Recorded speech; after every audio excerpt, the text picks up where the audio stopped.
I was 26 when this happened, and it was my first time ever going to Coachella. My friend Alyssa and I had talked about going for years, but either money got in the way or one of us couldn't get time off work. That year, everything finally lined up, so we actually committed to it. We flew out to California, rented a little two-bedroom Airbnb, and made a whole trip out of it. We were both really excited because neither of us had ever been to a festival that big before. We had both been to smaller concerts and local stuff, but nothing on that level. The whole first day honestly felt like stepping into another world. Everywhere you looked, there were huge crowds, weird outfits, music coming from different directions, and people acting like they had no responsibilities at all. Best way to put it, it was a fairy tale world. It was kind of overwhelming at first, but in a good way. We had a really good first 2 days. Nothing bad happened, we saw a bunch of artists we liked, took pictures everywhere, ate overpriced food, and stayed out late. We were tired by the end of each night, but it was worth it. By the third day, we were exhausted, but it was that kind of exhausted where you know you just have to push through because it's the last day and you don't want to waste it. Before the trip, Alyssa had brought up the idea of bringing Molly. I had only done it one other time years before, and it had been fine, so I agreed. We kept saying we'd save it for the last day, and that's exactly what we did. Looking back, I wish more than anything I never touched it.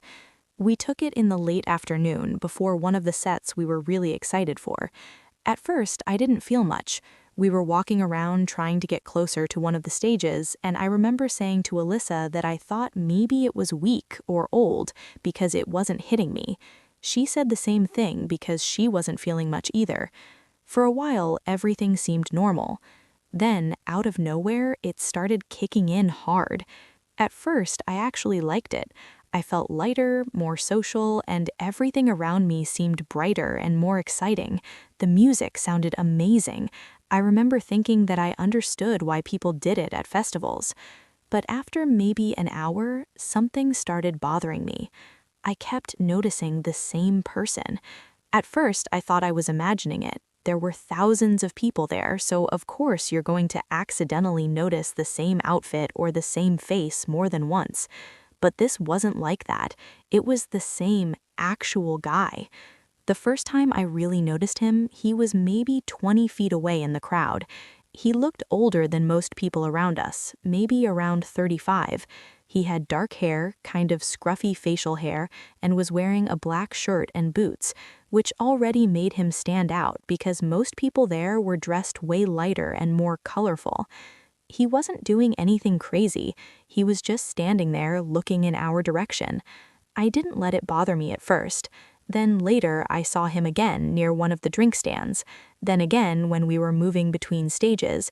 Then again when Alyssa and I were standing off to the side near a fence trying to decide where to go next. After the fourth or fifth time, I told Alyssa I kept seeing the same guy everywhere. She laughed and right away said it was probably just the Molly and that I was focusing too hard on random people. I remember laughing a little too because I didn't want to sound too paranoid, but it was getting hard to brush off. It wasn't like I was just noticing him in the distance once in a while. It felt like every time I turned around, he was there. Not right next to me, but always somewhere in view. Hours went by like that. I was trying to still enjoy myself, but the high had started feeling off. It stopped being that warm, fun feeling and started turning into this restless, overstimulated feeling. My jaw tensed up, my heart felt too fast, and I couldn't seem to relax. I told myself I was probably dehydrated or tired. We had been doing a lot all weekend, barely sleeping, walking around in the heat, drinking, everything. At one point, when we were packed into the crowd waiting for another set, that guy finally came right up to me. It happened so suddenly that I froze for a second. He came up on my side, smiling, and started trying to dance near me like he was just some random friendly festival guy. Then he leaned in and started saying stuff to me that I could barely hear over the music, but it was obvious he was flirting. I remember him saying I looked really good and asking if I was there with anyone. I told him I was there with my friend and tried to be polite about it because I didn't want to set him off or make a scene. I kind of smiled and shook my head and said I was good. He kept hovering though. It wasn't aggressive yet, but it was pushy enough to make me uncomfortable. I turned to pull Alyssa closer to me so we could just move away, and that was when I realized she wasn't there anymore. I started turning in circles looking for her, thinking maybe she just moved a few feet away, but I couldn't see her anywhere. That made me panic way faster than it normally would because of how off I already felt. The guy noticed right away that I was looking around and asked if I lost my friend. I said yes, then he said he could help me look for her. There was something about the way he said it that made me instantly not trust him at all. It was too eager. I just told him no thanks and started pushing my way out of the crowd. He didn't grab me or anything, but I could feel him watching me leave. I finally got away from that stage and found a patch of grass farther back where it was quieter and less packed. I sat down because I felt like my body was shutting down on me. My vision started getting weird in a way I never felt before. The best way I can describe it is that everything looked squiggly. Not blurry exactly, but like nothing would stay still. The lights, the people, even the ground all had this shaky look to them. It scared me because I knew then that I had taken too much or had some kind of bad reaction. I started calling Alyssa over and over. The calls kept failing or not going through because the service there was terrible. I probably called her 10 times before one finally connected. When she picked up, I could barely hear her, but I just kept telling her where I was and that I needed her to come get me because something was wrong. It felt like forever before she found me, but it was probably only around 15 minutes. One look at me and she knew I was not okay. I told her I needed to leave, and she didn't argue with me. We ended up leaving the festival way earlier than we planned because I was having such a bad high. The walk out felt endless. Every noise felt too loud, and every person brushing past me made me jump. I kept looking around, half expecting to see that same guy again, but I didn't. Back at the Airbnb, both of us were completely drained. We had one more night there, and then we were flying home the next evening. Alyssa started talking about packing some of her stuff up that night so she wouldn't have to in the morning, but I told her I'd do mine tomorrow. I just wanted to lay down. My body was exhausted in a way that overpowered everything else. Even though I was still high, I felt so physically dead that I just crawled into bed, shut the light off, and laid there in the dark. I didn't feel normal, but I felt too tired to care. I must have drifted off into this half-sleep state because I wasn't fully out, but I definitely lost track of time. Then, at some point, I opened my eyes. I have no idea what woke me up. Maybe a sound, maybe just my body being on edge. But the second I looked toward the bedroom doorway, I saw a figure standing there. It was tall and completely still, just inside the doorway, facing me. At first, my brain couldn't even process what I was looking at. I thought maybe Alyssa was standing there for some reason, but it was too tall and broad. Then I focused on the face. Even in the dark, I could tell it was the man from the festival. I know how insane that sounds, especially with the state I was in, but that's exactly what I saw. He stood there looking at me from a few feet away from my bed. I remember this horrible, cold feeling going through my whole body. Then I started screaming, not just yelling, full-on screaming as loud as I could while throwing the covers over my head like that was going to do something. I kept screaming until Alyssa came into my room. The second she turned on the light, there was nobody there. The doorway was empty, the room was empty. Alyssa kept asking me what happened, and I was crying so hard that I could barely get the words out. I told her I saw the guy from the festival standing in my doorway. She looked freaked out by how serious I was, but she kept telling me that it had to be the drugs and that I was still having a bad high. I honestly wanted to believe her because the other option was way worse. But what bothered me was how real it looked. It didn't feel dreamlike at all. It felt like waking up and seeing an actual person in the room. I begged Alyssa to sleep in the bed with me that night, and she did. Neither of us wanted to go back to sleep after that, so we laid there talking quietly for a while with the lights on in the hallway. She kept trying to calm me down and make normal conversation. Eventually, somehow, we both drifted off. The next morning, I woke up to Alyssa screaming my name and shaking me. For a second, I thought maybe I was still dreaming. Then I sat up and saw her standing near my bedroom doorway, staring at the floor. I looked down and saw muddy boot prints on the hardwood. I still get chills thinking about it. They started near the front part of the house and came down the hall.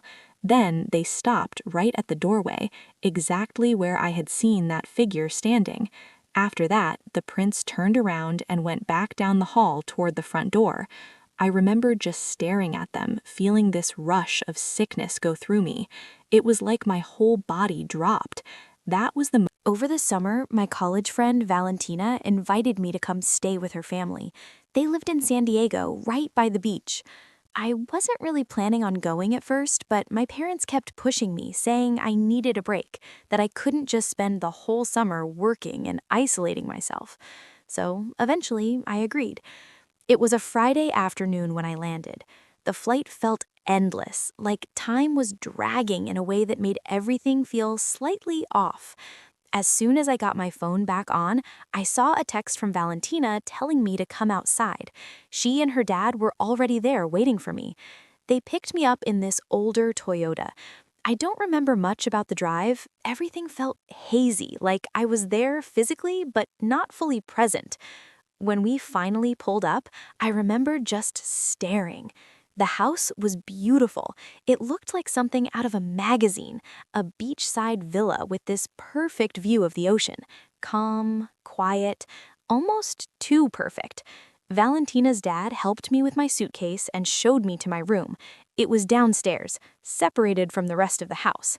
At the time, it seemed like a nice private guest space, but something about it felt isolating in a way I couldn't explain.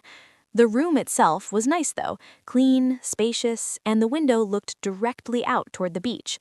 From that same window, I could also see the side stairs that led up to the main entrance. I unpacked slowly, trying to settle in. Then I heard a knock. It was Valentina. She wanted me to come meet everyone. I met her siblings quickly, but they don't really matter to what happened. Her mom, though, she stood out. She was kind, warm, the kind of person who made you feel safe almost instantly. For a moment, everything felt normal again. That didn't last. Valentina said she wanted to go down to the beach before sunset. She went upstairs to change, and I went back to my room to do the same. By the time we got down there, the sun was already starting to set.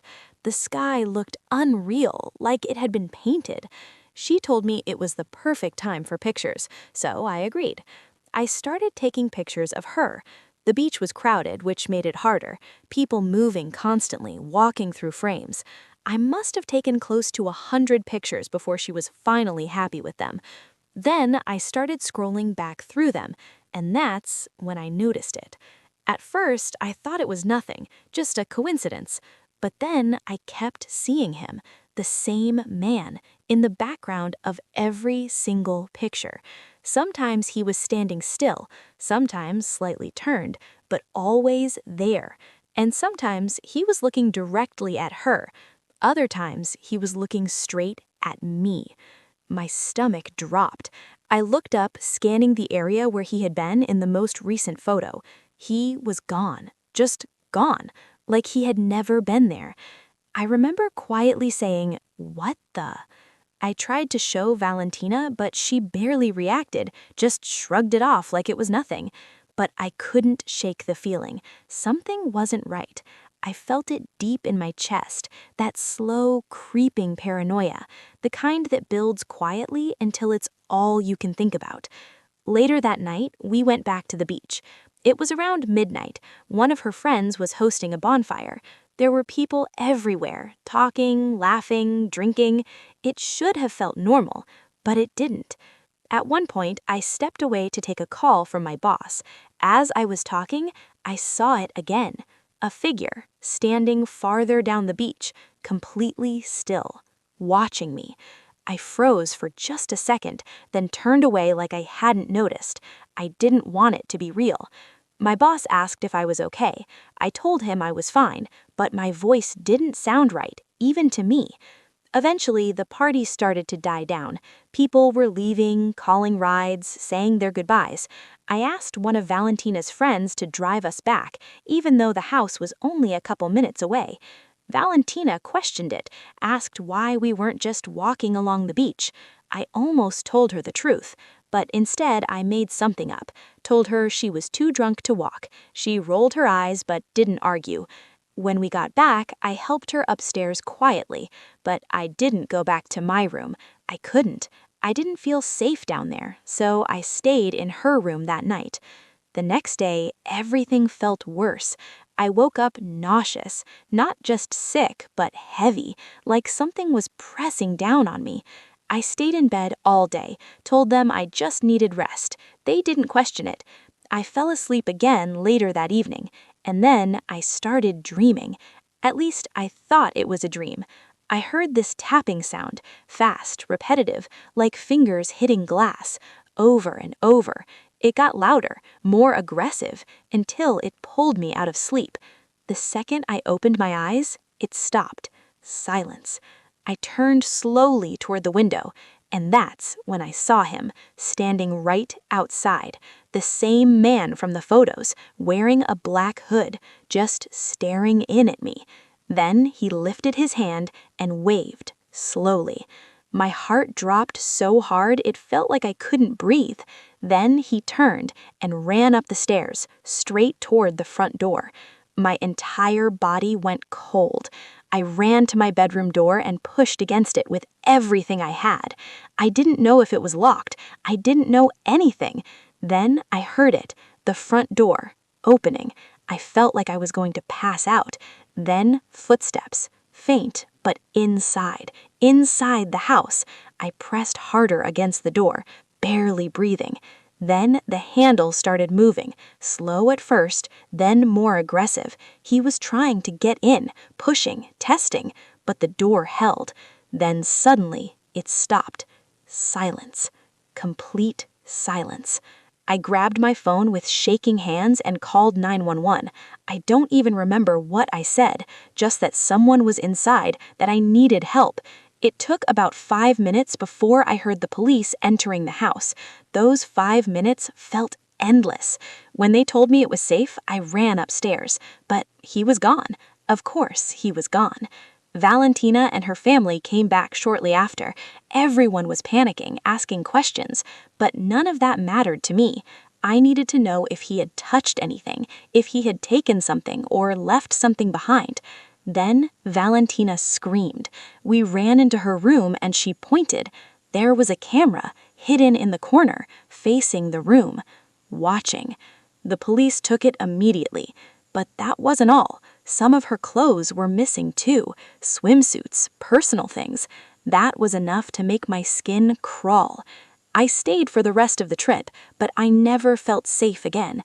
Even now, months later, I still think about it, about him, about how long he might have been watching, and the part that terrifies me the most is wondering what would have happened if that door hadn't held. My girlfriend and I took a trip to Palm Springs last year. We both needed a break from everything. Work, stress, just life in general. We wanted somewhere quiet, somewhere isolated, a place where we could just exist for a few days without thinking.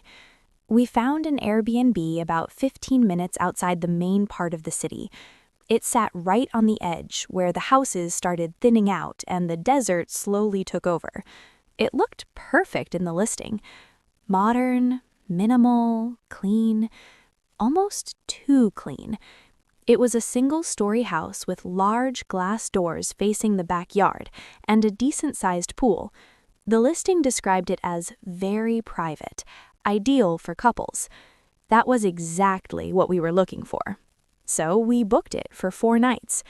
When we arrived, everything looked exactly like the photos. White walls, concrete floors, simple furniture. The backyard had a pool, a couple lounge chairs, and a small storage shed off to the side. I assumed it was just for pool equipment. Beyond the fence, there was nothing. Just desert. No visible neighbors.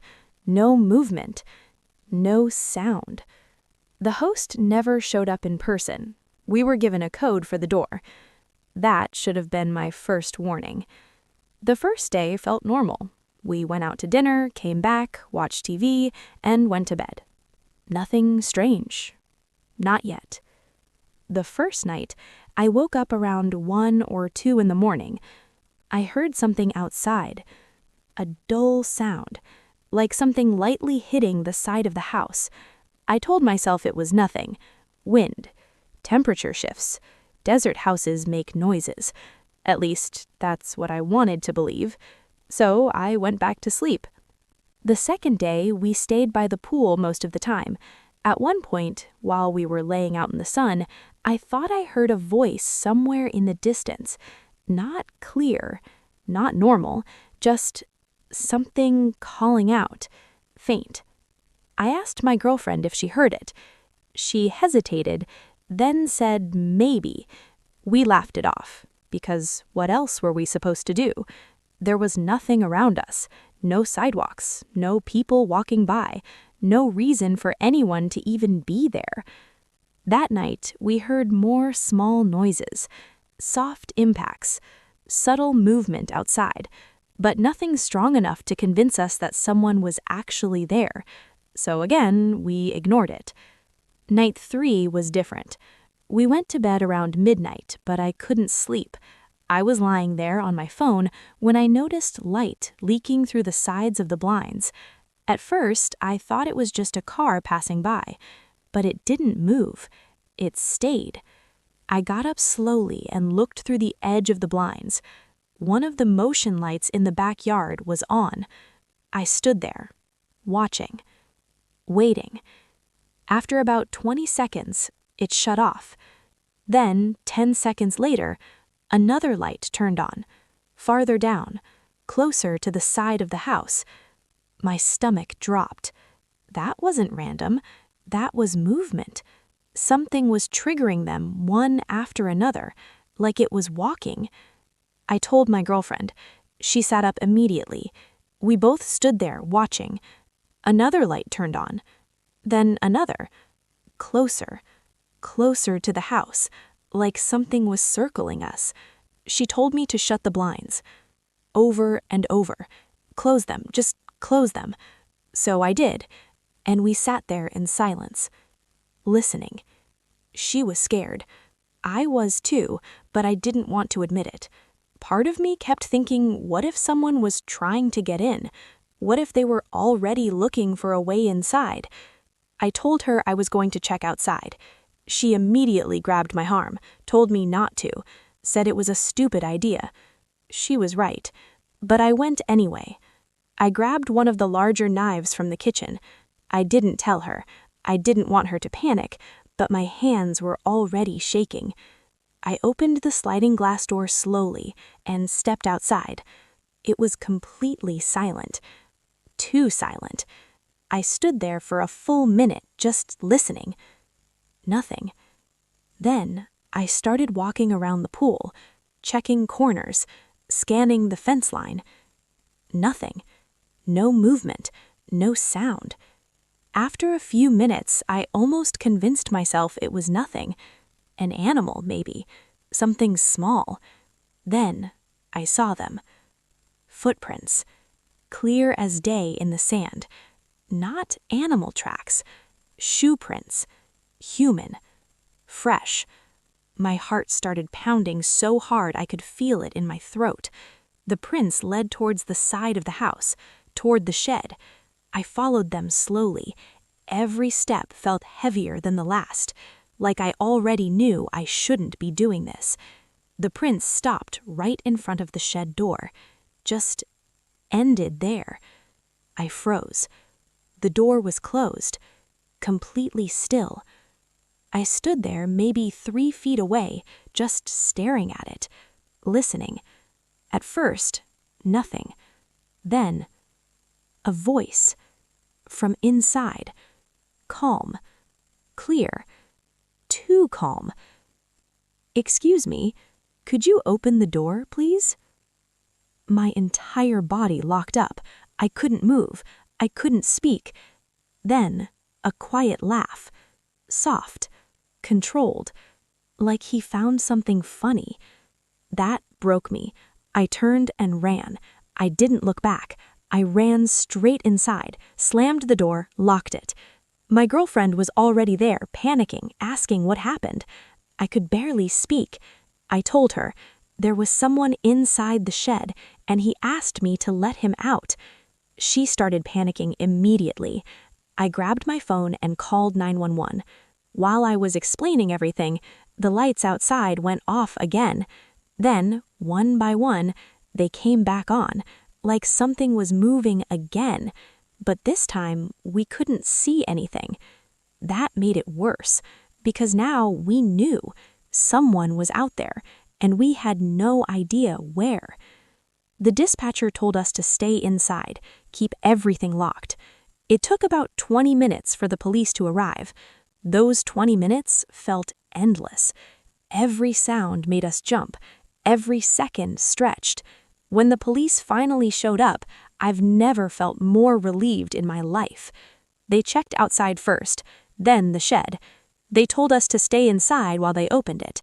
After a few minutes, they came back.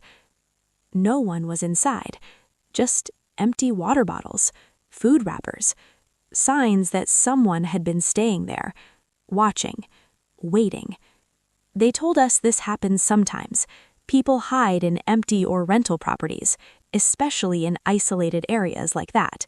They said whoever it was probably left when they realized we called the police. They told us not to stay there. Not that night, not at all. While we were packing, one of the officers asked if either of us owned a dirty baseball cap he found behind the couch. We both said no, immediately. We knew that wasn't ours, and it hadn't been there before. The officer didn't say much after that, just nodded. But I could tell what he was thinking. The same thing I was. Someone had been inside, not just outside. Inside the house, at some point. Maybe while we were there, maybe while we were asleep. That thought, that was worse than everything else. We packed everything as fast as we could. I messaged the host multiple times, explained everything, asked about the shed, asked if anyone had access. Every message showed as read. No response. Nothing. Not even concern. That made it worse. We left immediately, drove back toward the city, ended up staying in a cheap motel. It didn't matter where. We just needed to be somewhere not there. The next day, I contacted Airbnb support. It took time, but we got refunded for the last night. We never heard from the host again. No explanation, no apology, nothing. We tried to enjoy the rest of the trip, but it never felt the same, because the whole time I couldn't stop thinking about it, about how many nights someone had been right outside, listening, watching, waiting. And that's what stays with me the most, is that voice. How calm it sounded, how normal, like it wasn't anything unusual, like he genuinely expected me to open that door. And knowing now that he had already been inside at some point makes it impossible not to wonder how close we really were to something much worse.